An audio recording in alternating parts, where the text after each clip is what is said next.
Assalamualaikum dan salam sejahtera. Selamat datang ke channel Seram Media bersama aku Kai. Macam biasa, aku akan cerita pasal bola sepak tempatan Match Friendly Tier 1 Malaysia bertemu dengan Cape Verde di Stadium Kuala Lumpur Ceras. Pemilihan sparring bertemu dengan Cape Verde-nya sebab katanya pasukan ni mirip dengan Vietnam daripada segi gameplay, daripada segi kepantasan, agresif, dan diorang pun agak provokatif juga. First 11 kedua-dua tim aku boleh cakap battle antara player muda. Malaysia turunkan majoriti player lokal dan muda dengan formasi 3-4-3 dan berubah ke formasi 5-4-1 time bertahan. Cape Verde pun nampaknya menguji player muda diorang dengan formasi 4-3-3. Macam aku cakap sebelum ni, pertembungan ni adalah pertembungan fizikal. Player Cape Verde dengan average ketinggian 183 cm nampak solid bila diorang pegang bola. Letak dua centre back masing-masing dengan ketinggian lebih 190 cm dan body diorang macam bodybuilder. Agak struggle lah player Malaysia dengan ketinggian average 174.4 cm nak beat diorang. Player Malaysia paling tinggi pun goalkeeper Shihan Hazmi dengan ketinggian 184 cm.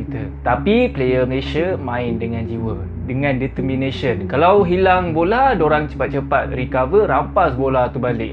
Badan besar macam mana pun player Malaysia langgar. Di era Peter Klemovski ni, Malaysia nampaknya bermain dengan build up play daripada bawah dengan garisan pertahanan yang agak tinggi. Malaysia cuba menguasai midfield tapi dengan Nualin dan Nazmi Faiz je rasa macam tak cukup. Bila dimasukkan Hendrik Dos Santos dengan Stoke Wikin, time penghujung second half, barulah nampak Malaysia control ball position tu baik sikit. Tapi killer move Malaysia masih menggunakan kepantasan player flank. Performance Arif Aiman tak payah cakap dia yang kerap supply bola ke attacking. Tapi masalahnya jarang ada player yang berjaya buat finishing. Mungkin dah Arif ni dah fed up bila supply bola tak ada orang yang boleh finishing. Itu yang dia dribble seorang-seorang, pergi buat try seorang-seorang. Itu yang nampak macam dia tamak sikit lah. Antara player yang dapat highlight dalam bench ni, Gabriel Palmeiro. Try Gabriel pada minit ke-6 kena palang. Kalau tak dah malam gemilang dia lah. Debut bersama dengan Harimau Malaya tapi tak ada rezeki nak skor gol.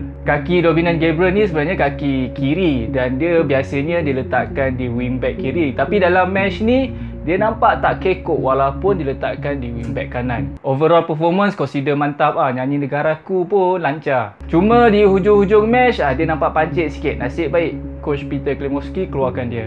Gol Cape Verde pada minit ke-9, kalau Shihan tepis sebelah tangannya, aku rasa mau patah tangan dia. Rembat tu pergi macam roket. Dan ini merupakan gol pertama Sidney Lopez Cabrera bersama skuad kebangsaan Cape Verde. Cape Verde lebih bermain direct football. Banyak menggunakan hantaran terus ke depan dan memanfaatkan juga player-player diorang yang lincah-lincah laju-laju tu. Nasib baik perangkap offside Malaysia efektif. Centre back Malaysia dibarisi player muda Haris Aikal dan Ubaidullah.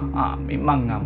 Bila Cape Verde berjaya skor first goal tu, aku sebenarnya dah prejudis dah. Ingatkan malam ni Malaysia akan dibantai teruk. Yelah, korang tengok je lah player-player Cape Verde, body semua keras. Memang lincah kaduk lari. Sekali langkah kaki macam dua kali langkah player Malaysia, berdesup-desup dari bawah bola. So disebabkan tu tempo match agak tinggi. Walaupun cuaca panas dekat KL sekarang ni, tapi nampaknya diorang macam dah biasa dengan cuaca panas tu. Yelah, negara diorang kan negara kepulauan. So cuaca panas ni memang dah ada dalam DNA diorang. Mula-mula aku geram juga. Aku tak faham kenapa Coach Peter Klemovski ni lambat sangat buat pertukaran player. Nak tunggu minit ke-60 barulah tukar player. Itu pun tukar player defend. Antara yang dimasukkan Syarul Saad. Padahal time tu attacking Malaysia bukan main tumpul lagi. Pawi sebagai striker kerap hilang bola dan tak banyak buat try. Nak masuk minit ke-80 baru Peter Klemovski nak tukar attacking force. Lagi pelik, player attacking yang diharapkan untuk skor gol Arif Aiman dikeluarkan juga bersama-sama dengan Faisal Halim dan juga Pawi. Masuk line up attacking baru Romel Morales, Paulo Josue, Hendrik Dos Santos dan Stuart Wilkin. Tak semena-mena Malaysia agresif, attack, memburu gol. Syarul Saad yang baru je masuk tadi membantu juga bahagian attacking, drive bola ke bahagian attacking. Akhirnya Paulo Josue skor gol penyamaan pada minit ke-79. Effortless je gol Paulo Josue tu. Berbeza dengan Pawi Paulo Josue nampak lagi bijak untuk meletakkan diri dia dekat posisi yang betul untuk menerima hantaran dan buat try. Jaringan penyamaan daripada Mr. Kuala Lumpur di home dia sendiri. Malaysia terus memburu gol untuk mendapatkan gol kemenangan, tapi sayangnya tak berjaya. Dekat hujung-hujung match, sebenarnya ada situasi genting, player Cape Verde berjaya membuat counter attack dan berjaya melepasi defense line Malaysia.